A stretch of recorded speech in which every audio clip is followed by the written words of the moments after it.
Grace, welcome to the 20-something podcast. Thank you so much for having me. So Grace Williams is a health and nutrition coach working with women to create balance and success in their health and careers through managing stress and gut health. Grace started her career as a lawyer for a US firm in the city and has since left her job to start her own business, something that I'm sure we'll dive into in this conversation. Our 20s can be super stressful, a time where we sometimes feel lost or unsure, and we're not really sure what's going to happen next. We might be stressed from maybe work, relationships, or just the pressure to constantly be achieving more, which I think we have all felt. So I was super excited just to have this conversation with Grace and dive into that and see how we can all reduce our stress levels to live a happier and healthy and more balanced life. So thank you for coming on to the podcast. No, thank you so much for having me. How are you doing? Yeah, really good, thank you. And Good. God, yeah, I think 20s are a time when you feel like they're supposed to be carefree, no stress. Yeah. And actually, we all experience it really differently. Exactly. And things that I'm sure we'll dive into, but unexpected things that might happen. Yeah. And then also just typical life stresses, like work and commuting and sometimes things that seem silly, but and no sun in the drive July. Here, the drive here, I was thinking the whole time, like, oh, don't be stressed at that driver in front of you, like, relax. So with all of my guests, I just go back to the beginning a little bit. And if you could just give us like an overview of your 20s. I know you're coming to the end of your 20s, so am I. But if you could just give us an overview of your 20s so far. Yeah, it's been so nice to think about it because I turned 30 in 2 weeks' time. Oh, so wow. It's been such a nice, let's think back over my 20s again. That's been really lovely. I would say my 20s, it's exactly the word you just used, has been unexpected. I am someone that loves to plan, loves to have a plan. Mm-hmm. And it's gone the complete there's been tangents, lots of things that have gone very differently. Unfortunately, a lot around the health space. I say unfortunately, but actually that's what's kind of put me where I now am. Mm-hmm. So I have to also be really grateful for it. But I'd say it came with a lot of twists and turns. Obviously you turn 20, still at uni. I had no idea what I wanted to do at all.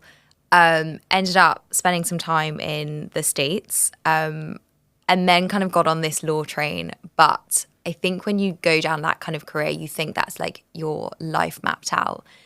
And then life happens in mysterious ways. Mm-hmm. And I went through my own health struggles. And then my parents also both went through theirs. My mum was diagnosed with a brain tumour, and then my dad was diagnosed 6 months later.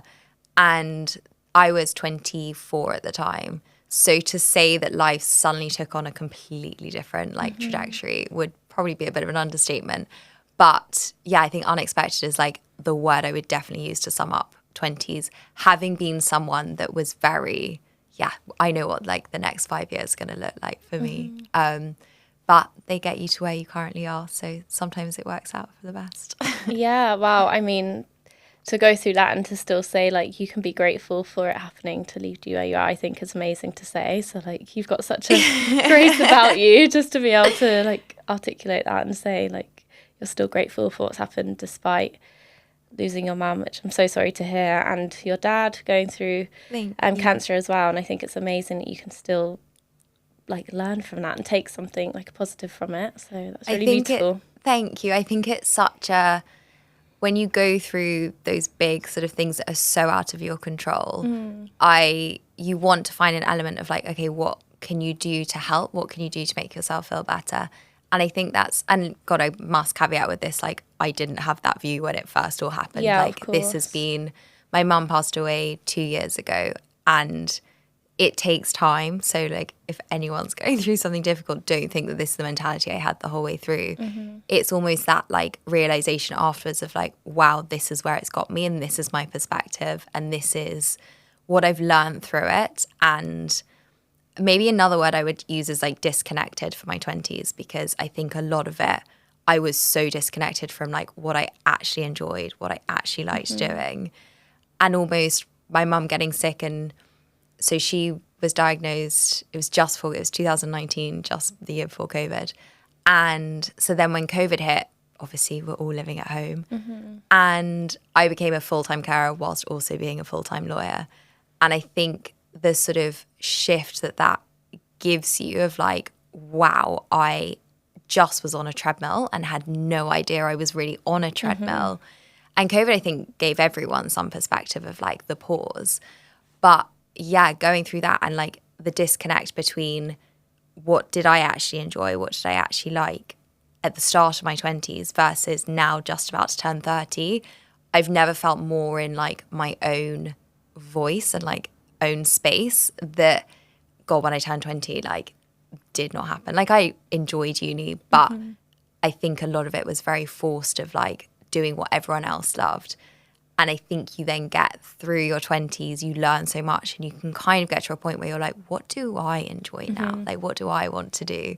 And that's huge. Like that makes such a difference. So yeah, I would say unexpected and disconnected. Yeah, no, it's so true. I think everyone could probably feel a little bit like that, even if they haven't necessarily been through what you have been through as well. But yeah, you can completely feel disconnected, and it can take a while and like courage and I think confidence to actually do what you want to do and reconnect with that. And yeah, I can imagine you were just in survival mode, and it's taken time to just almost take a breather and go back to life. It might not be normal what it was before, but like a new normal, and finding that.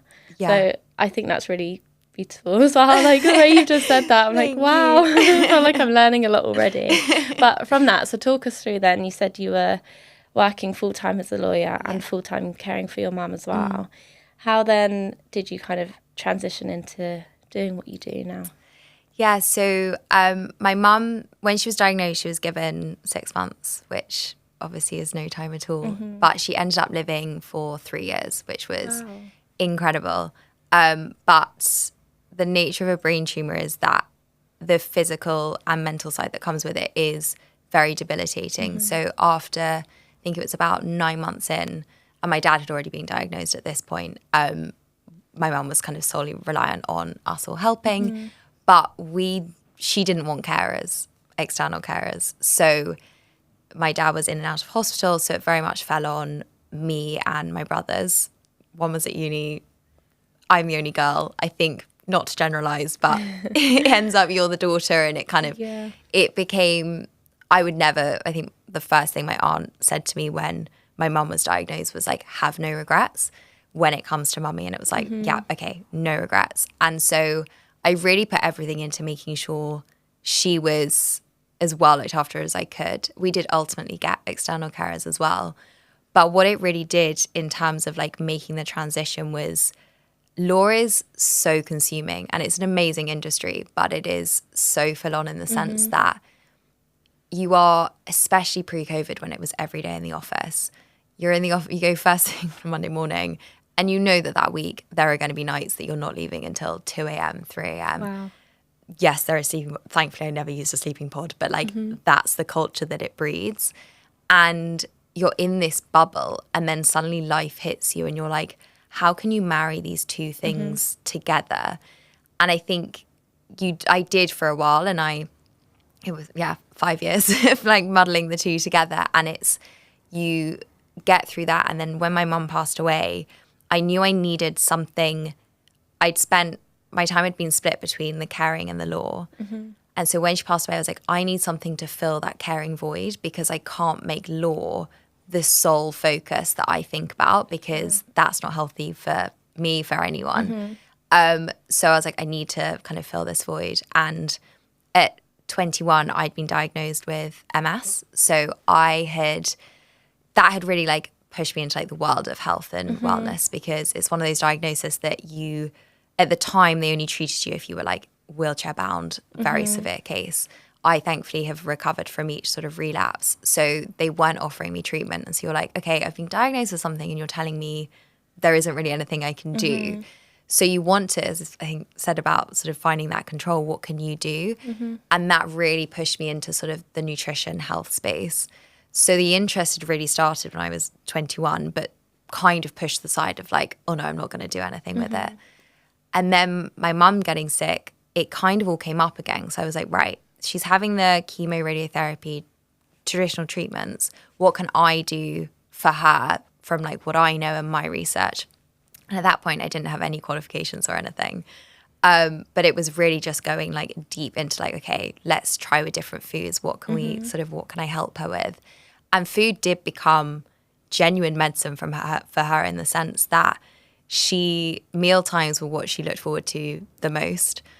A glass of wine probably more than the meal time, but that's it was all about like, I knew it got to the point where physically I couldn't help her from bed to a chair because physically it was just too demanding and she needed like specialist care.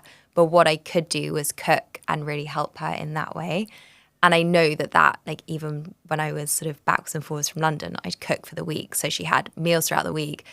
My dad or a carer just had to kind of heat it up. And I knew that, and for my dad as well, when he was going through his treatment, that they both had like nutritious meals.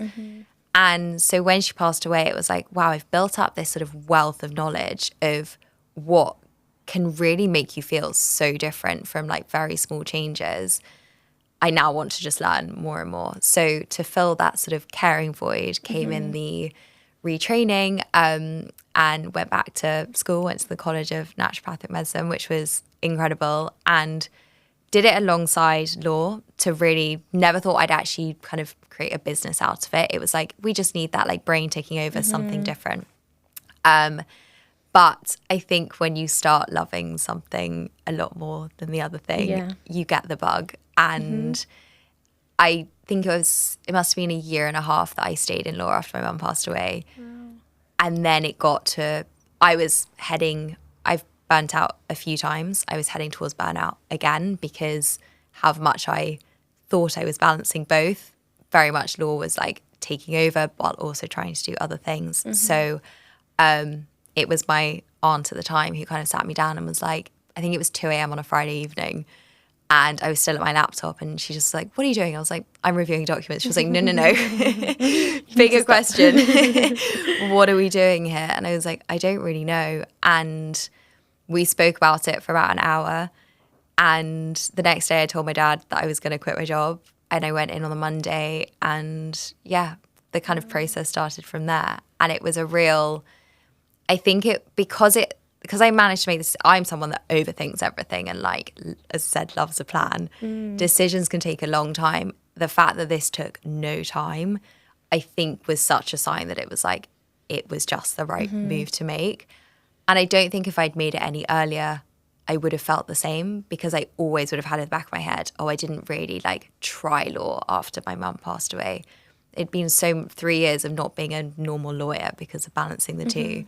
So the path was a long path, but it definitely, sometimes the decisions do take a long time, but then they become so clear. And I also think that external person just saying, bringing what you already know internally to you and being like, you can do this, can make the biggest difference because you're like, oh gosh, that's so true. Yeah, it's so true. It's taking a step back from that bubble sometimes when you're in it and you don't actually realise like what's going on because it's just your life and you're so surrounded by it. So I think sometimes that external person or just trying to take a step back and almost look in at yourself and be like, what is going on? What's happening? It's that disconnected piece again. Like everything is always so external, whether it's just like normal life in London. It's like we're being emailed, we're being told what to do, we have the same commute every morning. Everything is like external things happen to us that we get so wrapped up on this autopilot.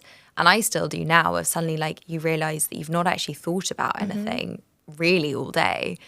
And so it takes like either you consciously breaking it and being like, oh my God, I need to take a breather, or someone else saying, let's reassess this, that you then, suddenly see it again. So with that then, and your coaching and what you do, what is your like ethos? What is your soul, like your why? That I know you've got into like your why in detail, but like what is your, I guess like your strapline? Like why are you doing what you want to do to help other women? For me, it's very much around success, whether that's in a career, in relationships, in just how you want to feel, and your health can go hand in hand, because I think the biggest things I've learned from working with clients is they genuinely think that they have to give up one thing to look after the other, that to look after your health, you can't do your job full time or something. And my thing is there is always something you can do. There is always, and it might be small, and which means it might take longer, but there's always something you can do to start to feel better. And ultimately, if you love your career, if someone told you that you should spend less time on that, it's like someone told you, oh, yeah, actually, you should do less podcast episodes. Like your podcast, the things that you love light you up, and that brings you so much joy that you can't replicate from like a meditation, a breath work. You have to bring those two together. Yeah.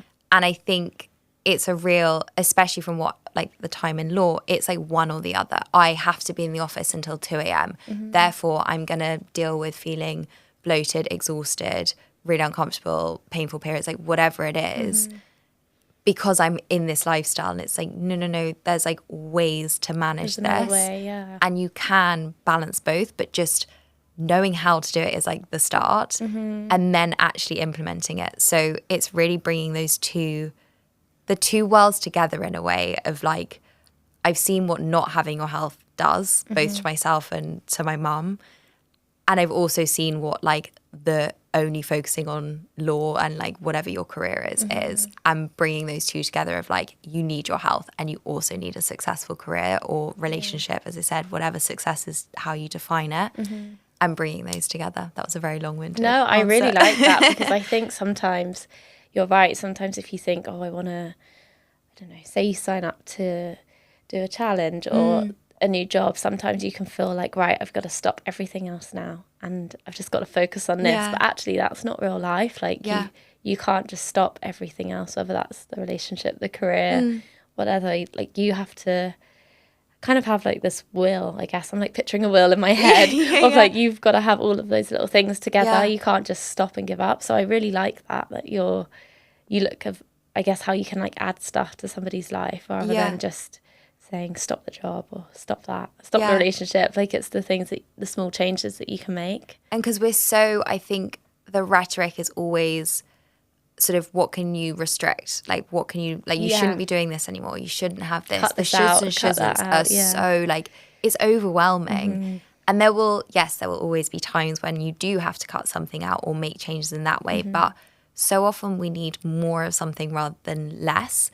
And it's just, what's the more? Like, what's the right more that you need? Yeah. And it's finding that.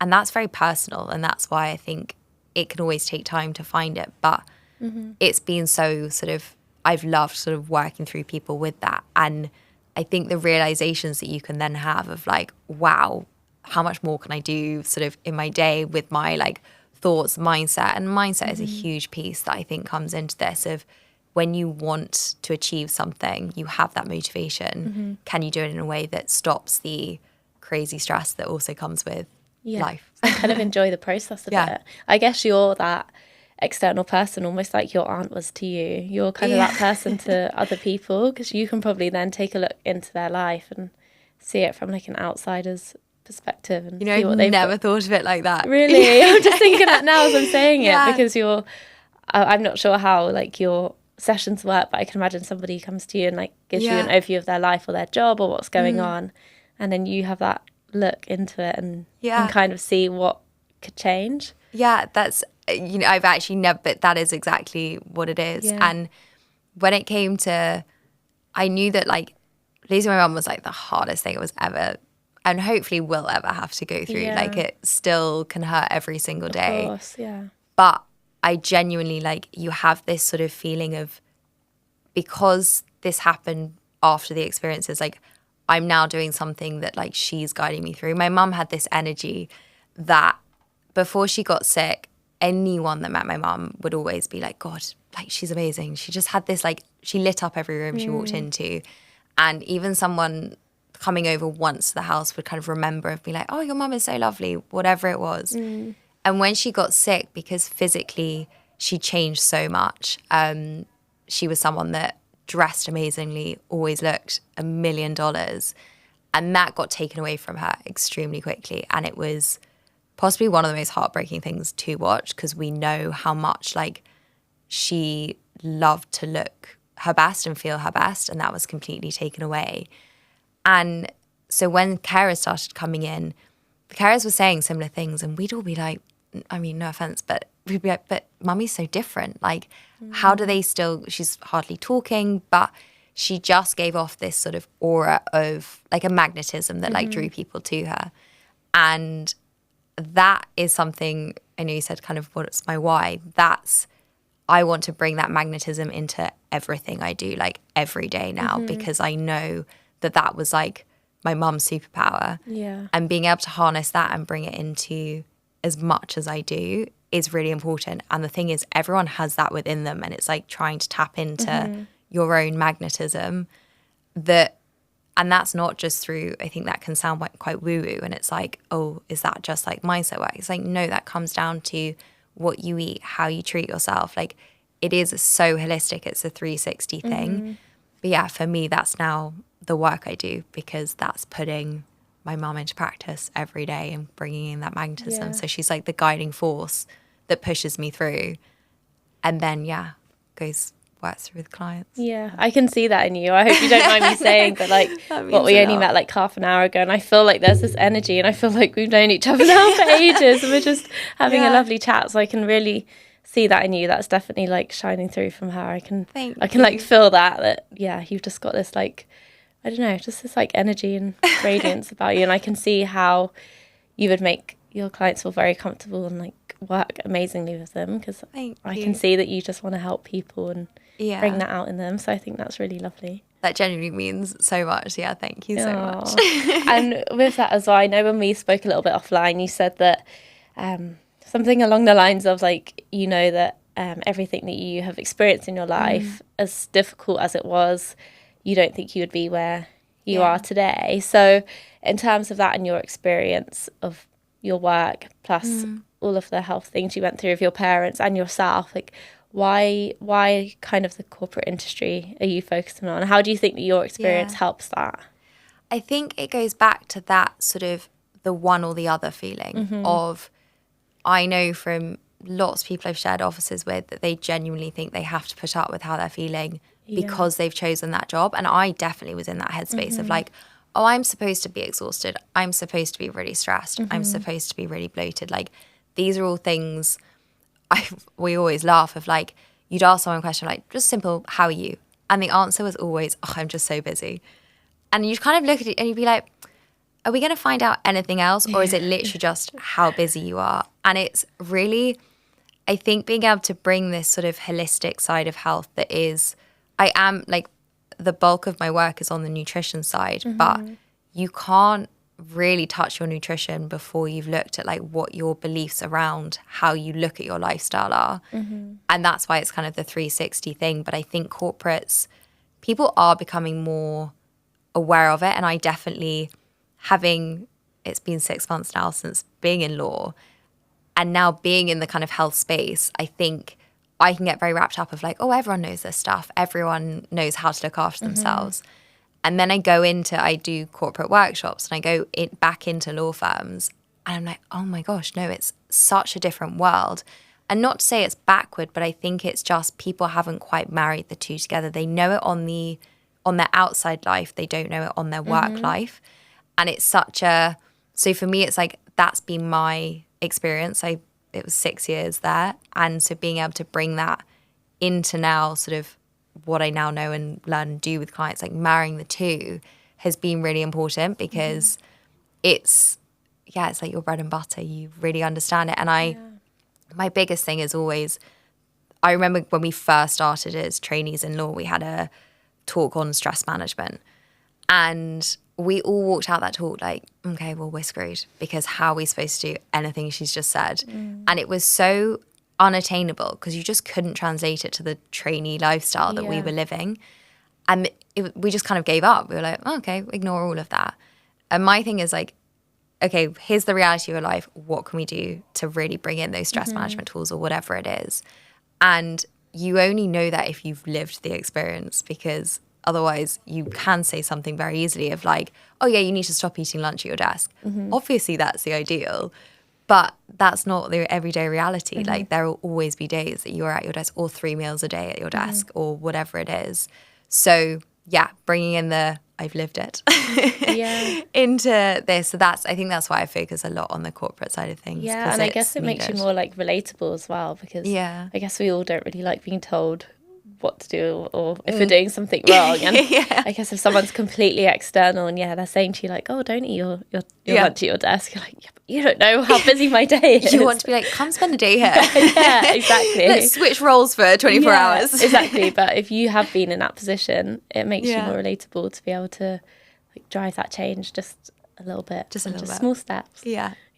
And in terms of then like leaving a career, I guess a career that probably felt like quite solid and that you kind of could see a pathway, I guess, and moving to running your own business. How was that change? Oh my gosh, definitely a roller coaster of, I think I hadn't realized, and this probably sounds so naive. I mean, it was very naive. I hadn't realized how much outside, it was like, the job's going to be, I'm going to coach clients and that's going to be amazing. And that is your job. But the things that go around that, I just had not expected at all. And so it's definitely been a roller coaster, one that I've loved. But law also, like, you're so behind on technology. I'd never used any like AI chat, like nothing. And suddenly it's like all these different tech systems that you can use to kind of speed up. So the learning curve was steep. And as you saying about sort of law being something you're very secure in, it probably took me 3 months or so to really actually be able to say what I now do without saying that I'm a lawyer first or I used to be a lawyer. And I think there's such an identity piece when you change careers and especially when you change industries of something that is so comfortable and then something that's so foreign. And so you're still kind of holding on to that old identity of like, yeah, but I used to be a lawyer or I still am a lawyer. But it's such a kind of, I had to catch myself and be like, no, yes, I used to be, but that's not my identity anymore. So it was definitely a roller coaster and a learning curve. And you have highs and then you have lows of just like, oh my gosh, what is happening? Like, I don't understand any of this. And it can really hit you. And that's where my purpose and the why of thinking about my mum and bringing her into it has become, especially, I think I've probably pulled it out more in the last few months. That's when it's become all the more important of like, just go back to that, know your purpose. And the same with anything, even if you're trying to change habits, if you know your why, it becomes so much easier because that's your motivation naturally without even having to think about it. So, but it's definitely been a roller coaster and a steep learning curve. I've binged so many podcasts on like Business 101, including yours. Oh, thank you. Yeah. So what would be your like top advice for somebody, maybe they're changing career or want to start a new career or a business and they're a bit on that roller coaster thinking, what am I doing? I think firstly, definitely do it, especially if it's something you love. And I think it is just learn and really keep on learning. It's the learning curve is continuous, but it took me a while to sort of really network in the industry. And I think actually that's invaluable because meeting people that even if you're doing different things, just if it's slightly similar and you can kind of share tips, share experiences, that is so huge. And I think I've noticed the biggest difference with that.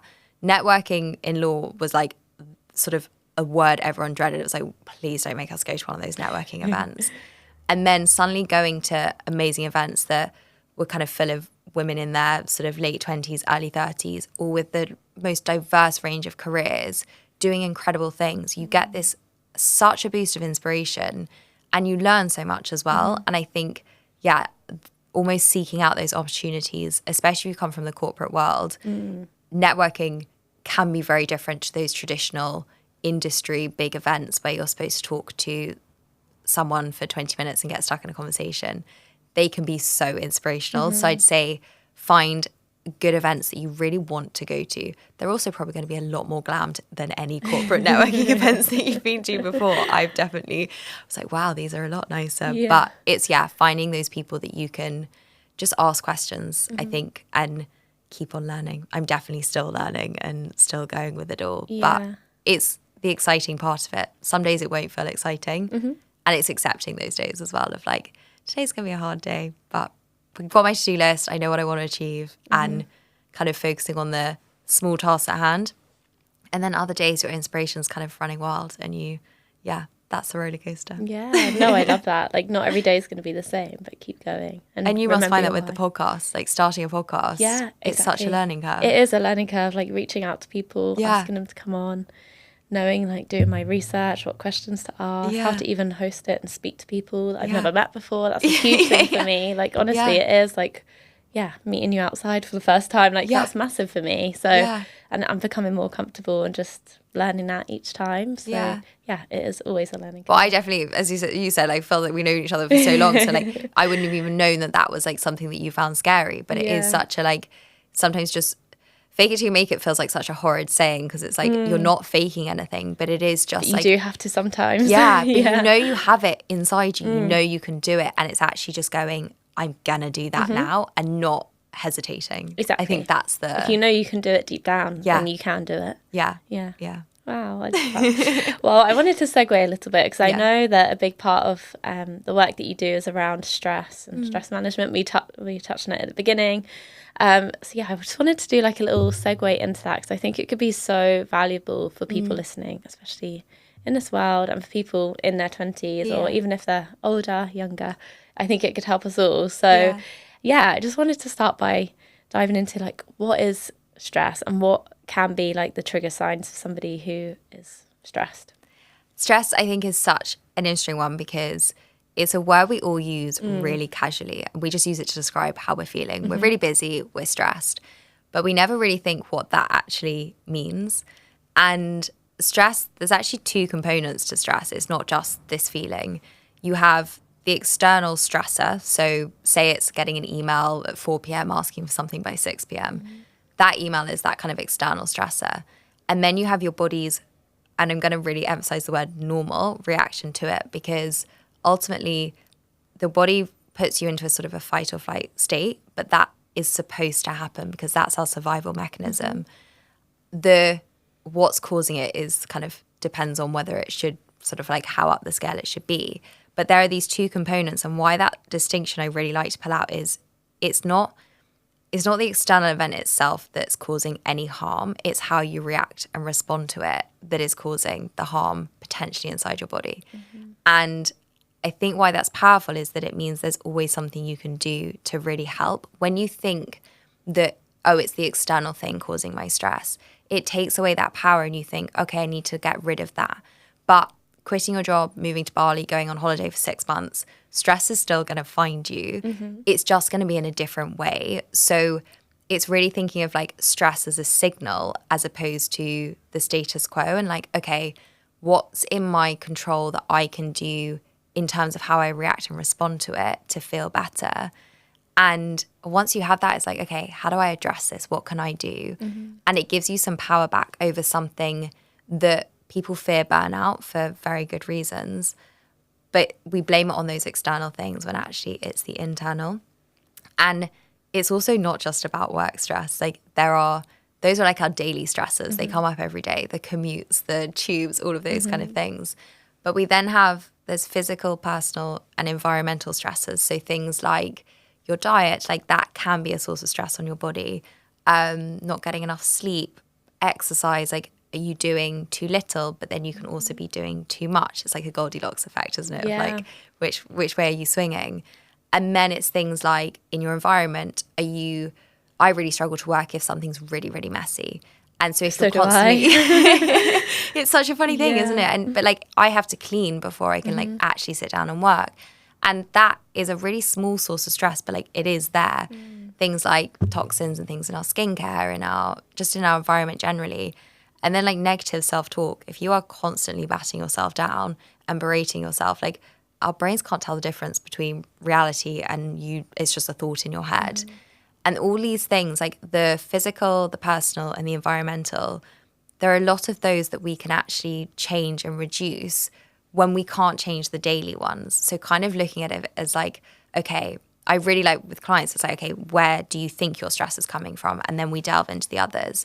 And once you know kind of which ones you can and you can't control, that's where the power comes back. So you're like, right, I need to reduce this and like do more of this. And it's kind of bringing in then the right tools to support the ones you really can't control, like the work, the commute. Like, yes, maybe we can change your commute a little bit, but ultimately that's a part of life.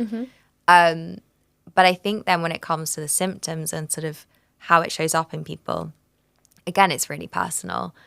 But there are 3 stages to the stress response. It's not just I'm stressed, oh, I'm still stressed, now I'm burnt out. We go through, it's called the alert, resistance, and then the exhaustion phase. And exhaustion is the burnout phase. What happens is, instead of our body kind of, we naturally want this sort of spike of fight or flight, and then we go back to like our rest, calm state. But because of all of those like sources of stress I mentioned, it's like a 360-degree bombardment from like all angles.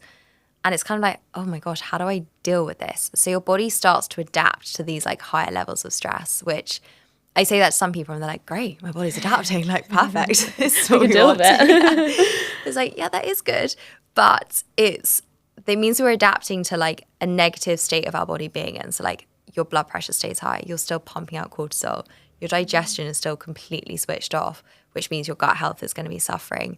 And all of these things are happening so internally that we don't really notice them, because on the outside, we still feel great. We haven't reached that third stage yet.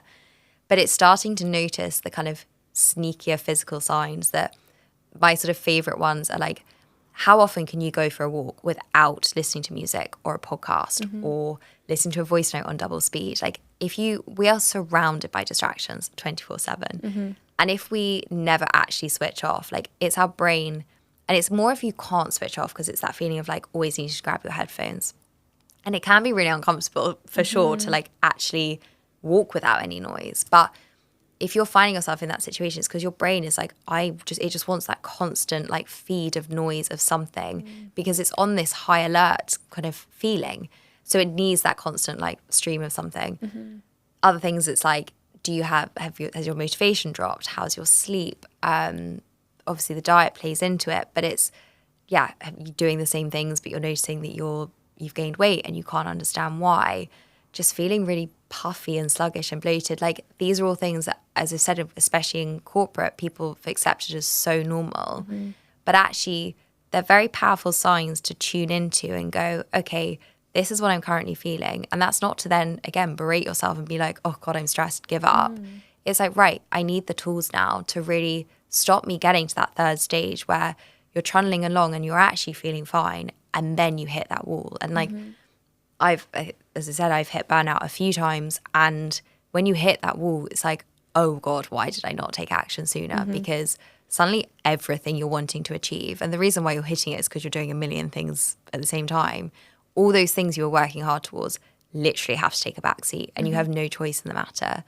So yeah, it's the like sneakier tuning in that I think probably people, we think of like, oh yeah, our heart rate gets higher, we get a bit nervous, we feel a lot more alert, or anxiety. Those things we definitely link to stress, but it's, what are those, how's our digestion? Like how are we feeling after we eat? Are we getting really, really bloated?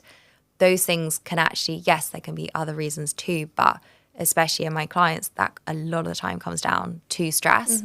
And gut health and stress is so closely linked that the good thing about that is that you look after one and you're looking after both. But the downside is if you realize one is struggling, stress is quite often the kind of underlying cause of that. Yeah, completely. No, I notice that in myself as well. Really? Yeah, for sure. Like if I noticeably know that I'm stressed, I know that have like a flare-up with my gut or different things, as you say, like your sleep. Yeah. Everything just feels slightly off. And I think, as you say, it's really important to try to notice those triggers and just to be aware of them. And I think it's quite hard to be aware of them sometimes, because as you say, like, you can go through your day and think, okay, what's caused me stress today? The tube was cancelled this morning, and then I was late for work, and then someone annoyed me in a meeting, and it's all these things, but actually they might not be the stresses that are the internal ones, that you say. I think that's really important to know. I'm learning. Thank you. Well, that's good. It comes from so many angles, and I think it is that thing of like, it does take, I think the thing about stress is ultimately it is addictive in the sense that we feel great while we're in that sort of really functioning state, because our body's literally keeping us, like, we're in like survival mode. So you feel energized. There are those, I'm sure we've all had them, the days where you're like, wow, I've missed breakfast, didn't really have lunch, I've had a few coffees, but I've ticked everything off my to-do list and I feel great. And you will, until your body runs out of all the resources, and that's when it hits. And so it's kind of going, okay, what am I noticing under the surface? And it does take, I think the hardest thing about stress is it takes very proactive measures, and it does take you stepping in early.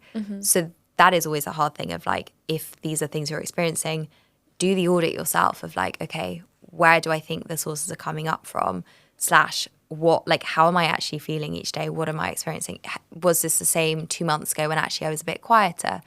And summer can be quite a good time to start doing that when you're going on holiday a lot more. Like, if you find yourself going on holiday and getting sick, that used to happen to me every single holiday. Happens to me as well. And you're like, it's because you've been like pushing so hard, and then your body goes, okay, I'm relaxed now. Like, here you go. Here's a nice present. I'm going to make it. I'm going to be sick. And it's, starting to be like, okay, what can I bring in to really help there? Yeah, so if somebody is listening to this or watching this and they think, okay, I really need to break the cycle, you said do that audit yourself, but where can somebody actually start if they want to break that cycle?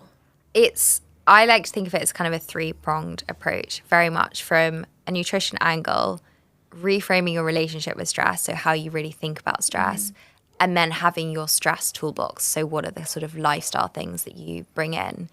And then from those, you create some daily non-negotiables. And I think why those are really powerful is those daily non-negotiables don't have to be big, but it's things that you commit to every single day that you do no matter what comes up. And when you make that promise to yourself and you keep it, that is so powerful. But I can delve into each of those sort of 3 sort of categories. From a diet perspective, stress is a physical toll on your body. And unless you have the right resources and nutrients, your body can't function to kind of keep up with it. Your nervous system, your gut health, all of those things. Food is literally medicine, in the sense that, like, Mark Hyman talks about it, of like every mouthful of food you take is programming your biology, because it has an impact on your body, and that can either be extremely positive or negative. So really starting to think of food and this is not I always have to caveat with, like, this does not mean you spend hours in the kitchen every day. It is focusing on key things like protein, especially women. We are under eating protein because when we're stressed, it's one of the first things that our body burns through. And so we really need to be replenishing those stores. So thinking about, okay, building a plate around protein and then bringing in the color and diversity to really support your gut health. And I then like to think of like anti-inflammatory foods, things like, it can be so simple, like olive oil on your dishes. Like, I always had a bottle of olive oil on my desk at work, and it's almost like, okay, I've put that on my lunch, that's a tick, I've got an anti-inflammatory food in today. And then there's spices and herbs, so many things that you can bring in, like turmeric. Cacao is so amazing at helping to reduce inflammation. It's packed full of magnesium, and everyone's like, oh, but I can't have chocolate. I'm like, no, you can. Like, cacao is it's like the most incredible compound that we can include in our diets. But obviously when we think of chocolate, we think of a negative connotation of like, oh no, I can't eat chocolate. And it's so really bringing in these sort of small changes of, as I said, it's not, I need to change my whole diet. It's, okay, what can I add to my plate? I'm going to bring in more color today. Like, I'm going to really sort of focus on that, get an extra side of something that's going to boost the plate up a bit. And it then comes down to, okay, you've built your plate. How are you eating that food? Because most cases of bloating, IBS, food sensitivities come down to how we eat our food rather than what we're eating. When we're in that stress state, I've said before, our digestion is shut off. And when we don't even recognize that we're eating food, we then wonder why we're bloated. And you're like, well, your stomach didn't know that it was about to digest food. Digestion starts in your thoughts. I always say, like, if you think about walking past, say, a donut truck, and you get that smell and you're like, oh gosh, that's delicious. And then your mouth starts watering. You're like, that's literally your digestive process, like, kicking into gear. And that's what you want to do before every meal, so that you're priming your body ready to digest. And that means sort of actually pausing before you have a first mouthful, take 3 deep breaths.